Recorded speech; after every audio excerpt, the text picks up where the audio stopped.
A lessee enters into a 10-year lease of equipment with lessee. एक जो laser है वो एक इक्विपमेंट भाड़े पर दे देता है, लीज पर दे देता है लेसी को 10 साल के लिए। If the equipment is not specialized in nature and is expected to have alternate use to lesser at the end of 10-year lease term। जो इक्विपमेंट है वो कोई मतलब ऐसा लेसी के लिए स्पेशलाइज्ड नहीं है कि उसे सिर्फ लेसी यूज़ कर सकता है, उसे कोई भी यूज़ कर सकता है, यानी उसका अल्टरनेटिव यूज़ है, लेसर कर सकता है लीज टर्म ख़त्म होने के बाद। अब लीज में ये सारी चीज़ें हैं कि जो एनुअल लीज पेमेंट्स होगी वो 15,000 रुपये की होगी एट द ईयर एंड, यानी हर साल के अंत में आपको देना है 15,000 रुपये। जो एक्सपेक्टेड जो रेसिडुअल वैल्यू है इक्विपमेंट की वो 50,000 की है 10 साल के बाद। लेसी जो है इस रेसिडुअल वैल्यू में से गारंटी देता है कि 30,000 रुपये तो आपको मिलेंगे ही मिलेंगे। अगर 30,000 रुपये आपको नहीं मिले तो मैं दूंगा आपको 30,000 रुपये, यानी अनगारंटेड रेसिडुअल वैल्यू कितने की होगी, 20,000 रुपये की हो गई। जो इक्विपमेंट है उसकी एस्टिमेटेड इकोनॉमिक लाइफ कितनी है, 15 साल की है, और इसकी कैरिंग अमाउंट कितनी है, कितने अभी बुक्स में अभी कितने अमाउंट पे दिख रही है, 1 लाख रुपए पे दिख रही है, जबकि मार्केट में इसकी फेयर वैल्यू कितनी है, 1,11,000 रुपये है। जो लेसी है वो अंडरलाइंग एसेट को लीज पीरियड के ख़त्म होने के बाद उसकी ओनरशिप लेसी को ट्रांसफ़र नहीं करेगा, यानी जो लेसर है लीज टर्म खत्म होने के बाद लेसी को एसेट की ओनरशिप ट्रांसफ़र नहीं करेगा या फिर परचेज ऑप्शन भी नहीं देगा, ठीक है। और जो इंटरेस्ट रेट है इम्प्लिसिट इंटरेस्ट रेट लीज में वो 10.078% का है, यानी ये हमारा डिस्काउंटिंग रेट हो गया। अब इसमें कह रहा है कि how should the dealer lessor, यहाँ पे सिर्फ लेसर नहीं बोला है, यहाँ पे डीलर लेसर बोला है, तो यानी ये डीलर लेसर वाला है। How should the dealer lessor account for the same in its books of accounts. तो सबसे पहले तो हमें पता है कि हमें क्या करना है डीलर लेसर के केस में भी। अब आप लीज पेमेंट ही निकाल लो सबसे पहले, तो ये देखो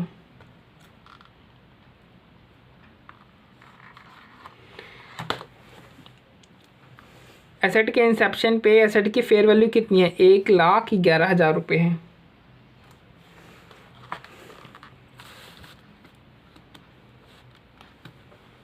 और हमने पढ़ा था कि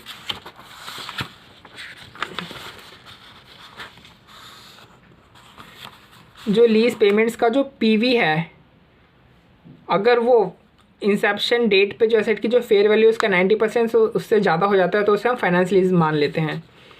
तो यहाँ पे देखो लीज पेमेंट्स का पीवी कितना है, 1,03,340, यानी एक तरीके से 90% से ज़्यादा हो गया, क्योंकि फेयर वैल्यू 1,11,000 है और ये 1,03,340 वैसे ही आ रहा है, तो यानी 90% से ज़्यादा, यानी एक तरीके से फाइनेंस लीज है, तो हमें फाइनेंस लीज की तरह ट्रीट करना है। अब ये बताने की ज़रूरत नहीं ना कि ये लीज पेमेंट का पीवी कहाँ से आया। अरे यार 15,000 का मतलब 10 साल तक अपने दिया था, उसको प्रेजेंट वैल्यू फैक्टर से इंटू कर दोगे, इंटू द प्रेजेंट वैल्यू से 3 डेसिमल पे लेना है, ठीक है। 10.078% पीवी करोगे, इसको करोगे इसे इंटू इक्वल टू पीवी, जो भी आएगा ये वाली फिगर है। तो हमें 2 एंट्री याद रखनी है, एक तो कमेंसमेंट डेट पे ये वाली एंट्री की, जो sale of assets to debtor है वो वाली एंट्री। तो हमने एसेट डी रिकॉग्नाइज करी 1,00,000 रुपये की, हमने डेटर बुक किया, कितने का बुक किया, डेटर के लिए हमने आपको बताया था कि लीज पेमेंट की पीवी प्लस पीवी किसकी, रेसिडुअल वैल्यू की, इसमें गारंटीड अनगारंटीड दोनों हैं, इन दोनों को प्लस कर लो, जो भी वैल्यू आएगी उसे आप डेटर में डाल देना। ये वाले देखो कैसे निकाली हमने, जो भी लीज पेमेंट था वो हमने यहाँ पे डाल दिया, और इसी के अंदर जो गारंटीड रेसिडुअल वैल्यू वो भी हमने डाल करके ये टोटल अमाउंट निकली है। इसमें हमने अनगारंटीड डाल दिया, अनगारंटीड वैल्यू की पीवी निकाल दी, तो टोटल 1,11,000 रुपये आ गया। ये 10वें साल की क्या है, 10वें साल का 10.078% का प्रेजेंट वैल्यू फैक्टर है, उसको हमने अनगारंटीड रेसिडुअल वैल्यू जो कि लीज टर्म खत्म होने के बाद है 10वें साल में, उसे इंटू कर दिया, और लीज पेमेंट की पीवी हमने निकाल रखी थी दोनों को प्लस करके 1,11,000 रुपये आ गया। तो यानी डेटर हमने 1,11,000 से बुक कर लिया, सेल हमने डी रिकॉग्नाइज कर ली। लेकिन डीलर लेसन में क्या होता है, हम सीधा प्रॉफिट और लॉस नहीं लिखते हैं, हम कॉक्स और सेल्स करके करते हैं। कॉक्स को डेबिट करते हैं क्योंकि ये एक तरीके से खर्चा ही तो है ना, मतलब कॉस्ट क्या है, परचेज क्या है, कॉस्ट खर्चा है तो उसे एक्सपेंस है, एक्सपेंस को हम डेबिट करते हैं। सेल क्या है, इनकम है, इनकम को क्रेडिट करते हैं।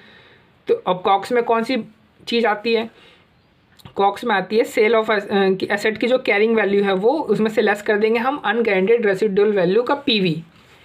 तो एसेट हमें ये पता चल गई 1 लाख माइनस 1 लाख में अनगारंटेड रेसिडुअल वैल्यू का पीवी हमने ऊपर निकाला था lease receivable and debtor book करने के लिए अमाउंट हमें चाहिए था, तो हमने निकाला था 7660।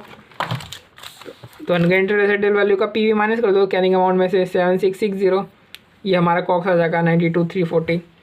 सेल्स बुक करनी है तो सेल्स कैसे करेंगे कि यहाँ पे जो डेटर जिस अमाउंट से बुक किया है